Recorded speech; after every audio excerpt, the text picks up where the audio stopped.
Welcome back to our YouTube channel, where we dive deep into the rich and timeless truths found in the Word of God.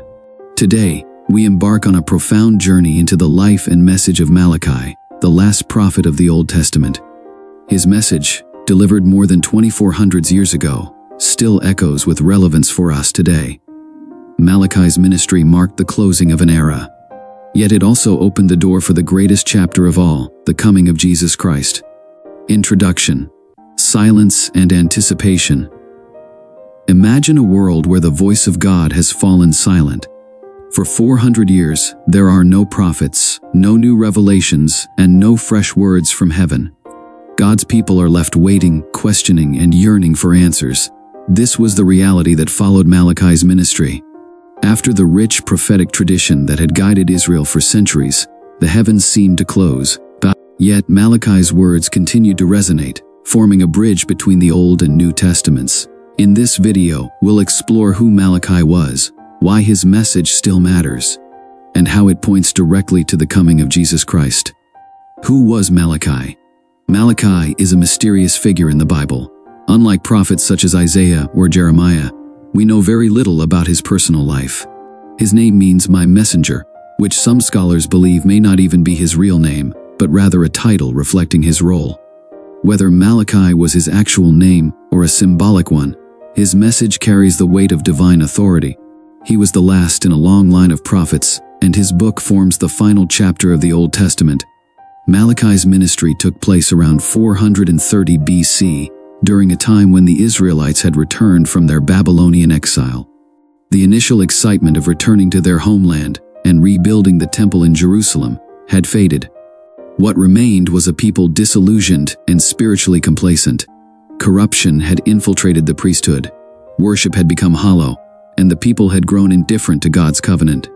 Into this atmosphere of decline and moral decay, God sent Malachi to deliver a message of confrontation, correction, and hope. Malachi's message, confronting hypocrisy. Malachi's book, though short, packs a powerful punch. It begins with a startling declaration from God, "I have loved you," Malachi 1:2. Yet the people respond with doubt, "How have you loved us?" This opening exchange sets the tone for the entire book.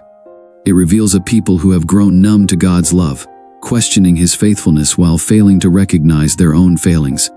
Malachi then turns his attention to the priests, the spiritual leaders of Israel, accusing them of offering defiled food on God's altar, Malachi 2. The priests, who were supposed to uphold the highest standards of worship, were offering blemished and subpar sacrifices, treating God's altar with contempt. This wasn't just about the physical offerings, it was about the condition of their hearts. Their worship had become ritualistic and empty, an outward form without inward devotion. Malachi's words serve as a sobering reminder for us today. Are we, like the priests of Malachi's time, merely going through the motions in our worship, or are we offering God our best? The call for genuine worship. One of the central themes of Malachi's message is the call for genuine worship. God is not interested in half-hearted devotion or hollow rituals. He desires worship that flows from a heart that truly loves and honors him. Malachi challenges the people, and us, to examine the quality of our worship. Are we giving God our best, or are we offering him what is left over after we've taken care of everything else? This challenge extends beyond the priests to the entire nation. Malachi accuses the people of robbing God by withholding their tithes and offerings. In Malachi 3:8-10, God says, "Will a mere mortal rob God? Yet you rob me." But you ask, "How are we robbing you?" In tithes and offerings. The people were neglecting their responsibility to support the temple and its ministry, revealing a lack of trust in God's provision and a reluctance to honor him with their resources. Malachi's challenge to the people to bring their full tithes into the storehouse comes with a promise. "Test me in this, and see if I will not throw open the floodgates of heaven and pour out so much blessing that there will not be room enough to store it." Malachi 3:10. This is one of the few places in Scripture where God invites his people to test him, promising that their faithfulness in giving will be met with overwhelming blessings. Confronting social injustice. Malachi's message goes beyond personal devotion and worship. He also addresses issues of social justice, condemning those who oppress the vulnerable, the foreigner, the widow, and the orphan. Malachi 3:5. True worship of God is always reflected in how we treat others. especially the most vulnerable among us. Malachi reminds us that our faith must be more than just words or rituals. It must be lived out in our actions and in the way we care for those in need.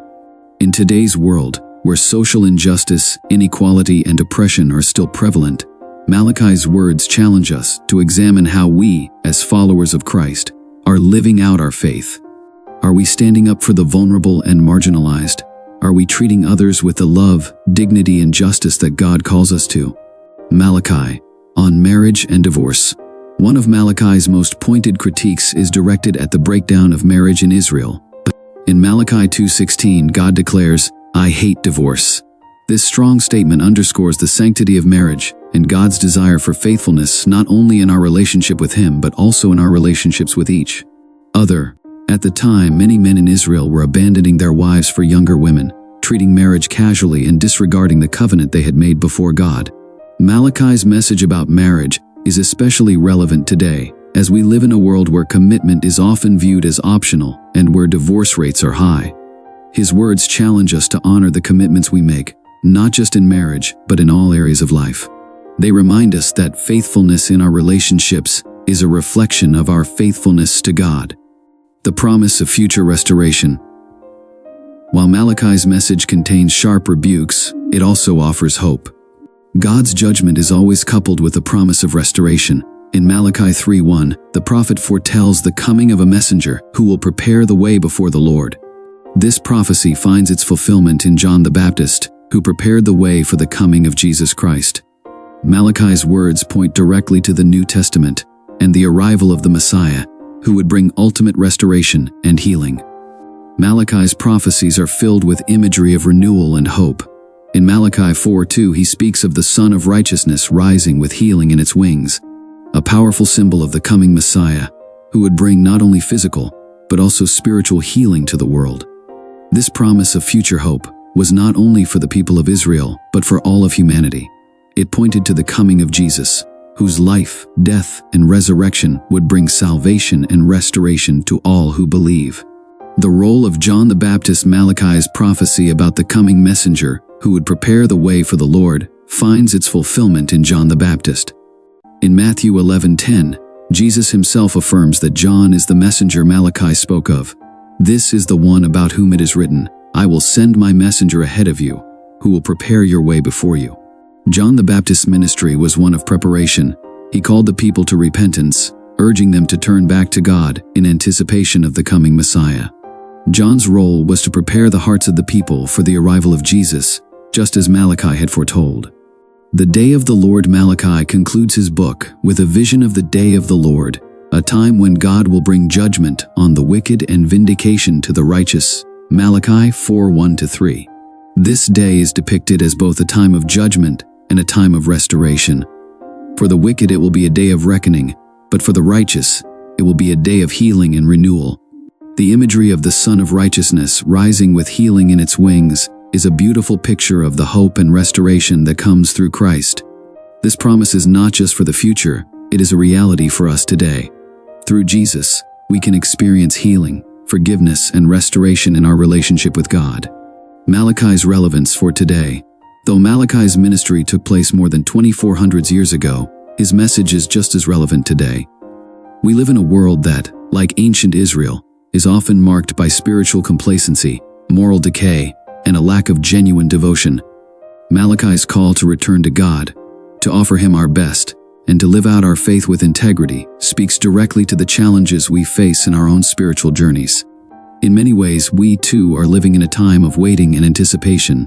Just as the people of Malachi's time were waiting for the coming of the Messiah, we are waiting for Christ's return.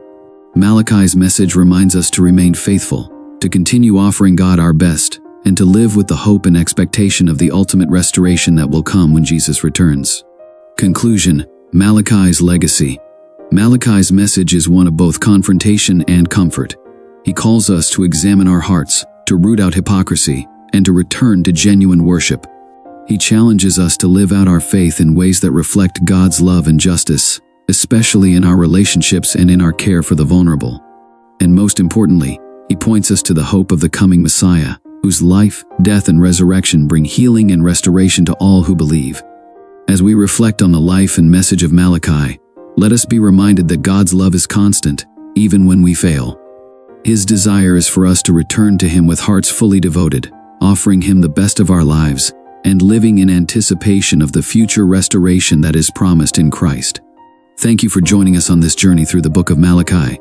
If you found this message inspiring, please give this video a like, share your thoughts in the comments, and consider subscribing to our channel to stay updated on our latest teachings and reflections on the Bible. Together, let's continue to explore the timeless truths of God's Word and grow in our faith as we look forward to the day when the Sun of Righteousness will rise with healing in its wings.